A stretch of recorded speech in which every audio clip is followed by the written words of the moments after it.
when you multiply, even in mathematics, if you multiply 3 by 0, you're going to get 0. If you multiply 1000 by 0, you're going to get 0.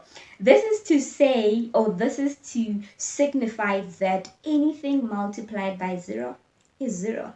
You can expect God to bless you from 0. You need to have something that He can multiply from.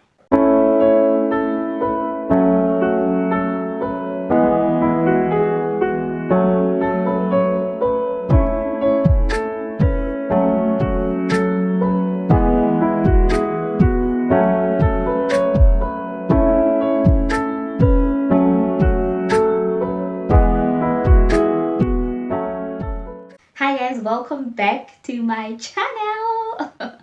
Hope you guys are doing well. And oh my goodness, I had a very lovely day. It is currently night now. I had a very lovely day.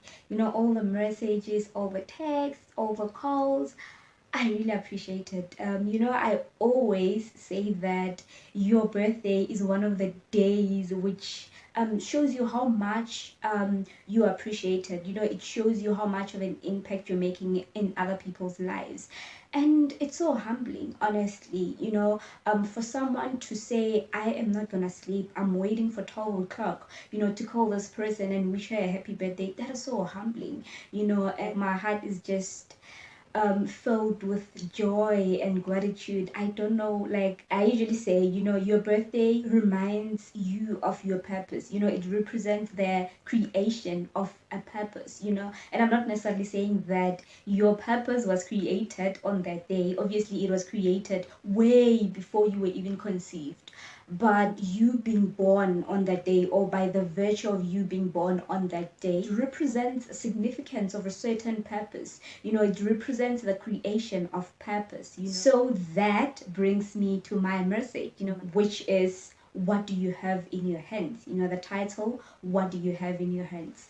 It is believed that every child is born with a closed fist, which signifies a gift or a purpose that they have to serve, and that purpose is enclosed in their palms. This is because they are born carrying something, and I believe that each and every one of us was born carrying something, and that's the main reason why we are existing. You are existing, you are still living today. You get to see this video because there's a purpose in you. Your purpose is the one that is keeping you alive. What do you have that you were born with? What do you have as a gift? What is it that you came into this world to serve? What do you have in your hands? And I'm going to take it from Exodus chapter 4, from verse 1 to 9. And it reads, And Moses answered and said, But behold, they will not believe me, nor hearken unto my voice. For they will say, The Lord hath not appeared unto thee. And the Lord said unto him, What is that in thine hand? And he said, A rod. And he said, Cast it on the ground. And he cast it on the ground, and it became a serpent. And Moses fled from it. And the Lord said unto Moses, Put forth thine hand, and take it by the tail. And put forth his hand, and caught it, and it became a rod in his hand, that they may believe that the Lord God of their fathers, the God of Abraham, the God of Isaac, and the God of Jacob, hath appeared unto thee. And the Lord said furthermore unto him, Put now thine hand into thy bosom. And he put his hand into his bosom. And when he took it out, behold, his hand was leprous as snow. And he said, Put thine hand unto thy bosom again. And he put his hand into his bosom again, and plucked it out of his bosom. And behold, it was turned again into his other flesh. And it shall come to pass, if they will not believe thee, neither hearken to the voice of the first sign, that they will believe the voice of the latter sign. And it shall come to pass, if they will not believe also these two signs, neither hearken unto thy voice, that thou shalt take of the water of the river, and pour it upon the dry land. And the water which thou takest out of the river shall become blood upon the dry hand. What I love about this is that God told Moses, to take the rod that he was carrying and cast it on the ground. But before all that, Moses was explaining to God about how he was insufficient, about how he couldn't do it, about how he was not the right person to do it. Basically, Moses was complaining to God. He was complaining to God that he can't do what God had said he should do. He was telling God about all the things that were keeping him from doing it, or he was telling God about all the things that were making him, or that will make him not to do what God had said he should do. But God gave him a solution. And the solution that God blessed him with, or the solution that God gave him, he didn't take it from outside. God didn't want to take a solution that was not already in Moses' position. He told Moses to cast what he had. He told him that cast that rod on the ground, and Moses cast it. But I want us to understand that God gave Moses a solution that he was already in possession of. As much as Moses was complaining to God, but Moses had to solve a problem that he didn't know he had a solution to. A lot of times, most of us are suffering from problems we already have solutions to. There are a lot of times where, we complain to God, we are praying, or we constantly asking God to bless us. And he is saying, but what do you have in your hands? What is it that I have blessed you with? And trust me, God is in the business of multiplying what is already existing. From the story of Moses, we can see already that he had to take a rod and cast it on the ground. And that is when it was transformed into a snake.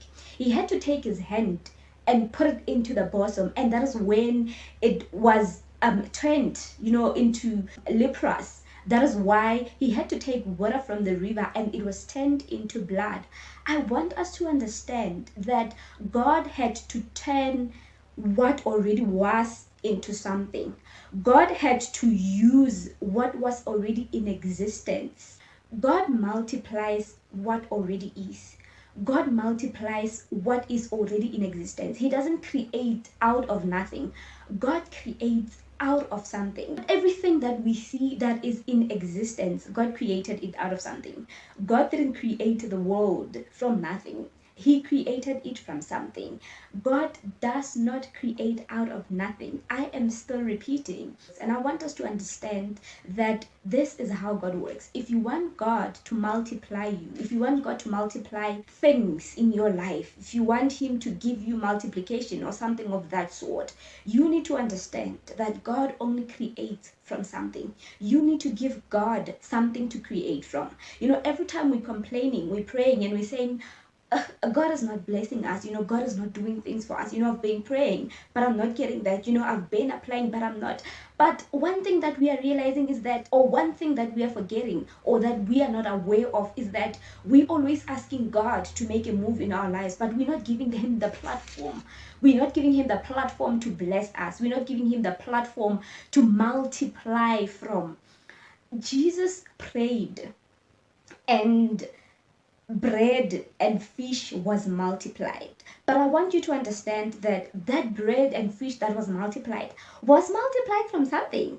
Bread was multiplied from bread. Fish was multiplied from fish. As much as Jesus was praying for a miracle, but he also gave God a platform to multiply from. He also gave God bread to multiply from. Every miracle that you can even imagine, that you can imagine in the Bible, it came from something. And that is what I want you guys to know, that if whatever it is that you want in your life, make sure that you give God something to multiply from. Make sure that you deny God the opportunity to not bless you by giving Him a canvas where He can be able to multiply your blessings from, where He can be able to increase you from. Otherwise, you are just going to be stuck in a place and you don't know what is happening, or you don't know what has happened, simply because you haven't given Him something to multiply from. You haven't given Him something to work on.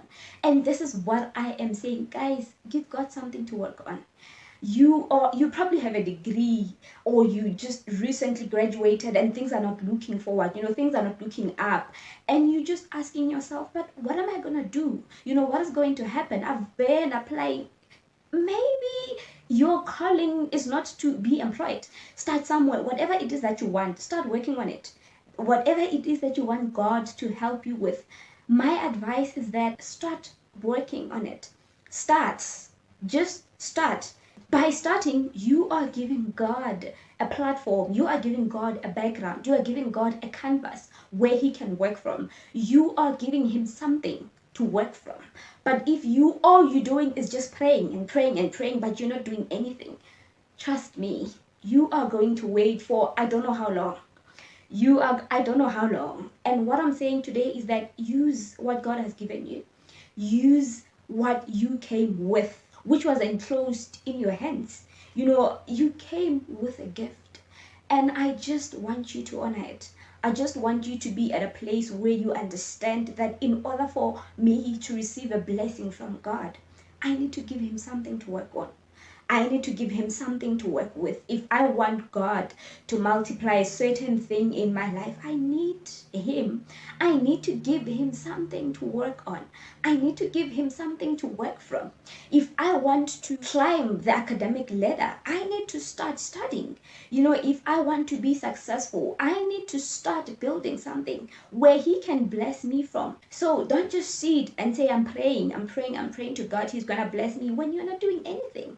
Use your gift. Use what God has blessed you with. And most importantly, use what you have in your hands. And that's the question of the day. What do you have in your hands? I want you guys to use what you have in your hands. A lot of times we miss the things that are from God simply because we are looking at things that we don't have. You want things, you are desiring things that you don't have. And one thing that I know about life is that, if you focus on what God did not bless you with, if you focus on what is not from God, you turned out missing on what is. You turned out missing on what is from God.